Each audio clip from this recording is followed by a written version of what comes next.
Fala pessoal, tudo bem com vocês? Afinal de contas, o que há com o Flamengo, que se esperava muito mais nessa temporada, o Tite já está pressionado? Pior que sim. Eu vou te falar uma coisa, nesse jogo contra o Bragantino, pelo menos o Flamengo tem direito de reclamar da arbitragem. Ela errou feio. Chega mais, eu sou o Chico Garcia, inscreva-se no canal e vamos juntos. O foi ao Nabi Abichedi encarar o Red Bull Bragantino e quase se deu mal. Jogou um primeiro tempo muito ruim, o Bragantino naquele estilo do Pedro Caixinha, de muita intensidade, muitas movimentações, chegou com muita volúpia até o gol adversário e até poderia ter feito o gol antes do que acaba acontecendo na cabeçada do Bruno Henrique, numa cobrança de escanteio pelo lado direito, num escanteio que o Sacha acaba cavando, né, pelo lado direito, aí vem o escanteio, cobrança na cabeça do zagueiro Pedro Henrique, que foi contratado para substituir Léo Ortiz, que saiu do Bragantino para defender as cores rubro-negras e foi escolhido como titular nesse jogo. O Tite está fazendo algumas preservações, está sendo muito criticado por isso, porque tem compromissos, né? Tem Libertadores na próxima semana, então tem a questão do desgaste. Todas as equipes estão sofrendo com desgaste, Renato Gaúcho já reclamou, Abel Ferreira também, mas se tem alguém que pode se dar ao luxo de preservar alguns jogadores, porque tem, por exemplo, um Léo Ortiz na reserva, se é que dá para a gente colocar dessa forma, é o Flamengo. É o técnico Tite. E vejam só, das 5 trocas, ele só fez 3 no jogo. Ele tinha o Gabigol, que ele colocou no último jogo, para, né, acho que até reconduzir aos poucos, né, o jogador ficou parado aí por algum tempo em relação à questão do doping e está com efeito suspensivo, podendo jogar. Dessa vez ele nem colocou o Gabigol, mas é fato que o Flamengo melhora no segundo tempo. O primeiro tempo sofre demais, sai o gol do Pedro Henrique lá do Bragantino, o Bragantino vai para o intervalo vencendo por 1-0 e aí no segundo tempo o Bruno Henrique e o De La Cruz, eles comandam o espetáculo e com isso o Flamengo consegue fazer o seu gol e até criar mais oportunidades. E aí entra em cena a arbitragem. Antes de eu falar disso, eu queria falar sobre o que o técnico Tite vem sofrendo. É impressionante. Ele foi vaiado antes do último jogo do Flamengo no Maracanã pela torcida. A torcida já começa num zum de que não deu liga entre clube, jogadores, treinador, porque o Tite tem um discurso um pouco mais, né, sereno, um pouco mais... E o flamenguista, né, tem uma exigência muito grande depois de 2019, especialmente pelo que o Jorge Jesus construiu, pelo que aqueles jogadores protagonizaram, pelos resultados, pelo jeito de jogar. E aquilo não tem como ser repetido, é muito difícil. Tanto que outros técnicos campeões foram escorraçados do Flamengo. Dorival Júnior, Rogério Ceni, os caras foram campeões e não de estaduais. Os caras ganharam Libertadores, ganharam Copa do Brasil, ganharam Brasileirão e mesmo assim não estava bom. E mesmo assim não estava legal. Por quê? Porque tem que ganhar e dar espetáculo. Agora, o que dizer de um Flamengo que, nesse momento, ocupa a 4ª colocação. O campeonato está começando, tá, gente? 8 pontos ganhos, mas mais do que os resultados, os desempenhos, eles não inspiram muita confiança para o que vem pela frente.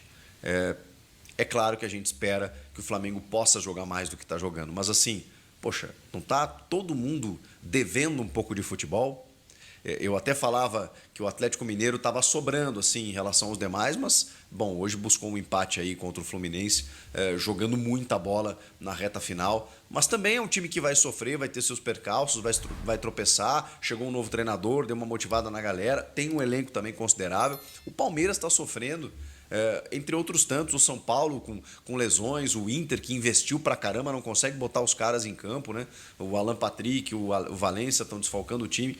Então, assim, tá todo mundo meio que no mesmo barco, mas não adianta, né? Para o Flamengo, a régua é muito lá em cima. Então, o Tite está pressionado, sim. Não acho que vai haver uma troca, mas, assim, contabilizando que ele chegou no ano passado, já são 8 meses de trabalho. Então, isso também conta, pesa na conta do Tite, né? De que ele deveria estar dando um pouco mais de resposta. Mas não adianta, jogador não é máquina. Chega nesse momento em que os caras estão desgastados, mesmo você trocando e não perdendo qualidade, porque é o caso do Flamengo, perde entrosamento, perde aquele elan do time titular, né? Enfim, essas coisas acontecem.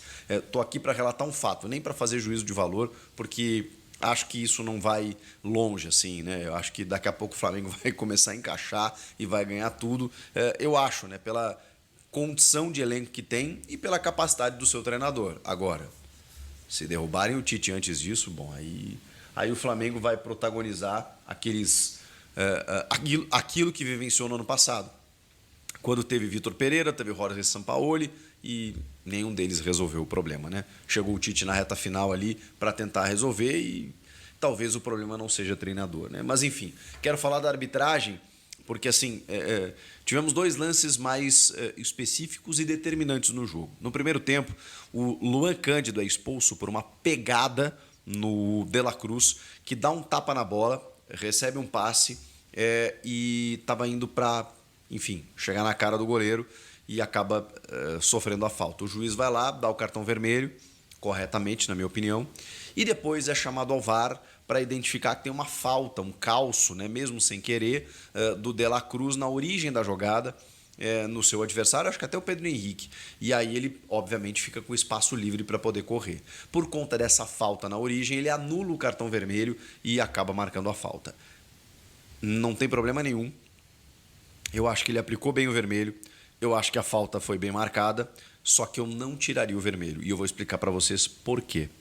Porque o vermelho, para mim, nesse lance, ele não é só aplicado pela falta tática, por impedir uma chance clara de gol, pelo DOGSO, como a arbitragem traduz, né? No Deny an Obvious Goal Score Opportunity. É uma sigla, DOGSO. Quando você tem um DOGSO, eles se comunicam dessa forma. É DOGSO ou não é? Que aí você tem que analisar os 4 Ds, né? Direção, domínio, os defensores e distância. São os 4 Ds que são analisados nesse momento. Eu acho que tudo indicava para realmente um DOGSO.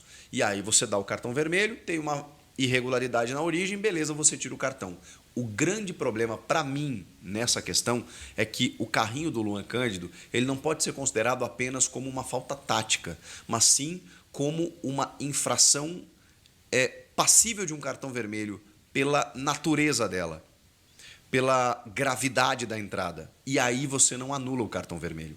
Eu não tiraria o vermelho porque a natureza da infração ela prevê o cartão vermelho. Não é apenas uma falta tática, é também uma entrada para cartão vermelho. Por isso, o Flamengo tem razão de reclamar. E aí, lá no finalzinho do jogo, tem um pênalti no Luiz Araújo que aconteceu, gente. Ele é puxado dentro da área, ele está entrando na área, ele é puxado, não foi apenas um entrelaçamento natural, um passo a passo ali, como o Paulo César Zanovelli tentou vender para o VAR no campo e como o VAR acatou no vídeo, porque os áudios já foram revelados. O Daniel Nobre Bins entendeu, simplesmente revisou rapidamente e seguiu o jogo dizendo que tudo foi checado e está tudo certo. Não. Ali tem um pênalti em que pelo menos o VAR deveria chamar o árbitro para revisão. Então assim, o Flamengo tem razão nesse jogo, nesses lances, na minha opinião, mas não quer dizer, na minha também avaliação, que exista algo predestinado para prejudicar o Flamengo. Não acho que seja isso. O problema é que nós temos muitas dificuldades e os clubes não se unem. Eles querem cada um no seu, e aí eu concordo com o Bruno, né? É quem grita mais alto, virou feira. Não, me roubaram aqui, me roubaram ali e tal, e não pode ser assim, né, gente? E também o fato de que o Flamengo não está jogando legal e que o Tite não está conseguindo encaixar e a relação torcida-treinador não me parece estar tão amistosa assim. O que vocês acham? Vocês acham que o Tite vai ser demitido em seguida? Comenta aqui, inscreva-se no canal, hein? Tô aguardando a sua inscrição. Eu volto na próxima. Tchau! E aí, nação rubro-negra? Hoje é dia de falar sobre a nossa paixão, o Flamengo. Recentemente, o nosso vice-presidente de futebol, o mito Marcos Braz, soltou o verbo nas redes sociais, defendendo o Mengão com unhas e dentes. Vamos conferir o que ele disse. Não é fácil ser torcedor do Flamengo, né? E o Marcos Braz, representando todos nós, não ficou calado diante das polêmicas do futebol brasileiro.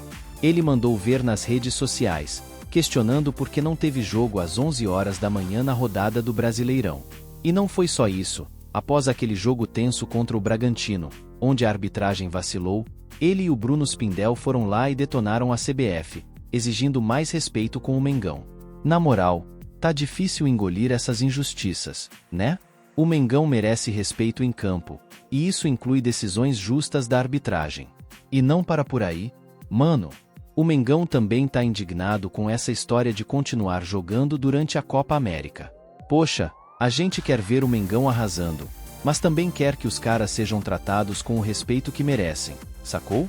E olha só, a próxima batalha tá marcada, e a gente já sabe que a nação vai estar em peso apoiando. Não importa o que aconteça lá fora, a nossa paixão pelo Flamengo é inabalável. Que venham os desafios, que venham as vitórias, porque a nação rubro-negra está sempre presente, mostrando porque somos os maiores do mundo. Avante, Flamengo!